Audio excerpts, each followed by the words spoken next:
بڑی تعداد میں غنڈہ گردی، بڑی تعداد میں لوگوں کو ستانا، لوگوں پر ظلم کرنے والے صرف اور صرف مسلمان ہیں، بڑی تعداد میں، اور قتل کرنا مسلمانوں کا شیوا بن چکا۔ حالانکہ یہ ہمارا طریقہ تو ہے ہی نہیں، لیکن افسوس کی بات ہے کہ مسلمان آج ایک دوسرے کے، خود اپنے ہی مسلمانوں کا قتل کرنے سے گریز نہیں کرتے، بچتے نہیں، بھاگتے نہیں۔ قتل کرنا مسلمانوں کا طریقہ بن گیا۔ میرے عزیز بزرگوں اور دوستوں، میں نے خطبے کی شروعات میں ایک اور قرآن مجید کی آیت پڑھی تھی، آپ حضرات نے سنی، جس کے اندر اللہ تبارک و تعالی فرماتے ہیں وَمَن يَقْتُلْ مُؤْمِنًا مُتَعَمِّدًا فَجَزَاؤُهُ جَهَنَّمُ خَالِدًا فِيهَا۔ یہ ایک ایسی آیت ہے جس کے اندر اللہ تبارک و تعالی نے مرڈر کرنے والا، قتل کرنے والے سے متعلق 4 عذاب واضح کر دیے، کلیئر کر دیے، 4 طرح کے عذاب اس کے اوپر مسلسل جو رہنے والے ہیں۔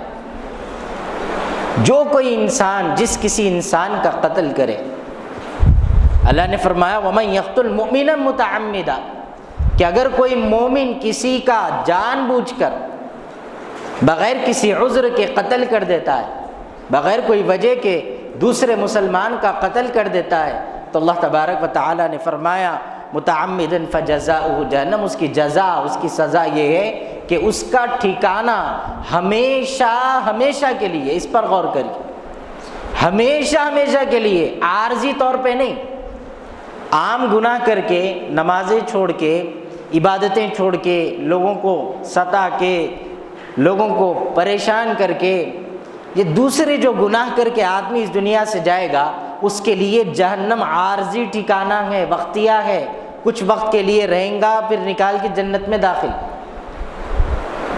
طے ہے، سب کو معلوم، اس لیے گناہ بڑھ گیا۔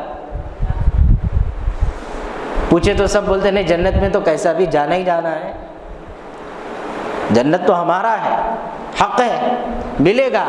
ارے ہر ایک کو نہیں ملتا جی، وہاں پہ بھی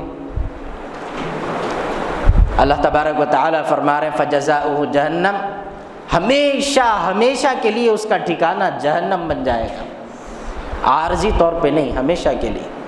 اور پھر آگے ارشاد فرماتے فجزاؤہ جہنم خالدا فیہا وغضب اللہ علیہ ولعنہ واعد لہ، اللہ فرما رہے ہیں جو شخص قاتل ہوگا اس کا ٹھکانہ ہمیشہ تو جہنم بنا دیا جائے گا، وہیں پر اس شخص کے اوپر اللہ تبارک و تعالی بہت زیادہ غضبناک ہوگا، بہت غصے والا ہوگا اس کے لیے۔ دوسرا عذاب، تیسرا عذاب اللہ فرما رہے ولعنہ، اس پر اللہ لعنت بھیجے گا۔ اب جس پہ اللہ کی لعنت ہو قتل کرنے والے پر، اللہ فرمائے کہ میری طرف سے لعنہ اللہ، کہ میری طرف سے لعنت ہے اس پر، تو اب آپ بولیے کیا زندگی کے اندر کوئی آدمی جس پر اللہ کی لعنت ہو وہ سرخرو حاصل کر سکتا؟ کامیاب انسان ہے آپ کی نظر میں وہ شخص؟ نہیں ہو سکتا۔ پوری دنیا کے گناہگار ایک طرف ہے اور یہ شخص الگ کھڑا ہوا گئے جس کے حق میں ہمیشہ ہمیشہ کے لیے جہنم اس کا ٹھکانہ، اللہ کے غضب کا وہ شکار، اللہ کی لعنت کا وہ شکار۔ اور پھر فرمایا کہ ایسے قاتل کے لیے اللہ تبارک و تعالی نے بہت بڑا عذاب طے کر کے رکھا ہے۔ اللہ نے کیا کہا کہ جو قاتل ہوگا وہ ہمیشہ ہمیشہ اس کا ٹھکانہ خالدن فیہا، ہمیشہ ہمیشہ اس کا ٹھکانہ جہنم ہے۔ اور مسلمان کا ٹھکانہ جہنم ہو ہی نہیں سکتا ہمیشہ کے لیے، عارضی طور پہ جہنم میں جائیں گا، عذاب جھیلیں گا، پھر جنت میں آ جائیں گا۔ لیکن یہ قاتل کو ہمیشہ جہنم کیسے ملے گی؟ تو فرمایا قتل کرنے والا جب موت کے قریب آئے گا تو اللہ اسے کفر پہ موت دے گا۔ کس پہ موت دے گا؟ کفر پہ موت دے گا، اس لیے اس کا ٹھکانہ خالدن فیہا جہنم ہے، ہمیشہ ہمیشہ جہنم میں سڑتا رہے۔ کہ فرمایا کہ اس کے لیے بہت بڑا عذاب ہے جو قتل کرے۔ میرے عزیز بزرگوں اور دوستوں، 4 طرح کے عذاب اللہ تبارک و تعالی نے مسلمانوں کو سمجھایا کہ دیکھو تم اگر قتل کرو گے تو یہ ہوگا۔ اب ہمارا کام ہے کہ ہم اس طرح کے عمل سے بچیں کیسا اور اپنے معاشرے کو بچائیں کیسا۔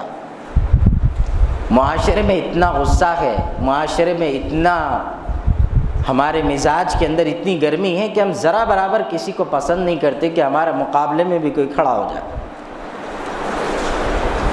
افسوس کے ساتھ آپ حضرات کو کہہ رہا ہوں کہ ہمارے معاشرے میں سیاسی غنڈہ گردی اس طرح عام ہے جس کی وجہ سے غنڈوں کو پنپنے کا، نئے نئے غنڈوں کو پیدا ہونے کا بڑا اچھا موقع مل جاتا۔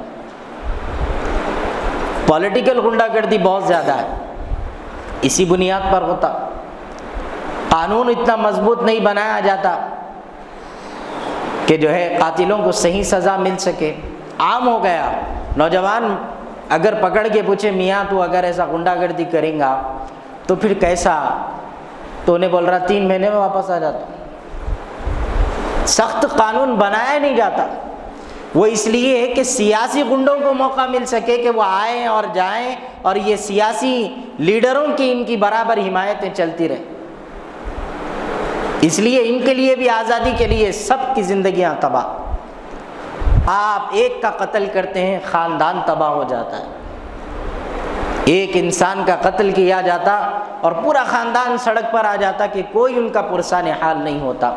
بیوہ ہونے والی بیوی کو لوگ غلط نظروں سے دیکھتے ہیں،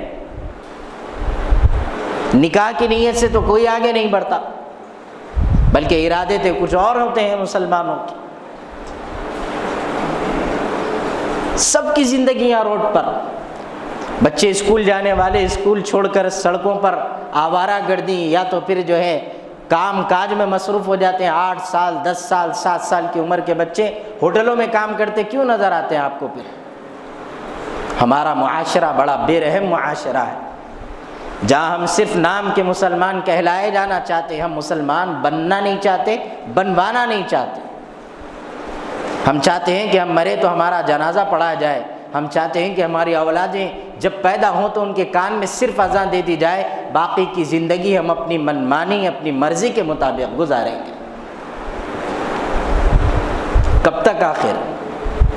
کس وقت؟ یوں تو سید بھی ہو، مرزا بھی ہو، افغان بھی ہو، تم سبھی کچھ ہو بتاؤ تو مسلمان بھی ہو۔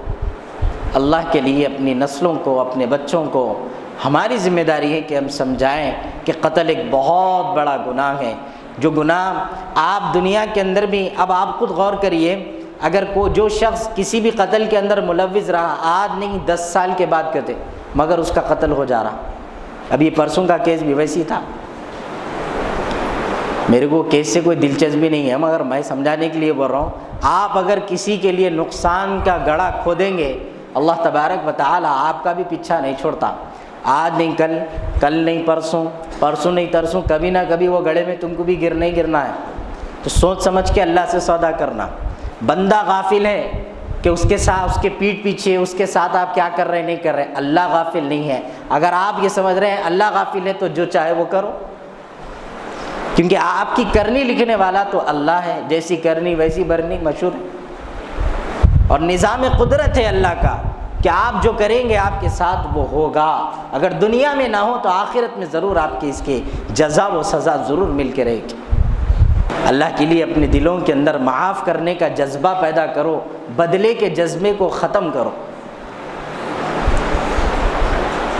بدلہ لینا ہے میرے کو، کیوں بھائی؟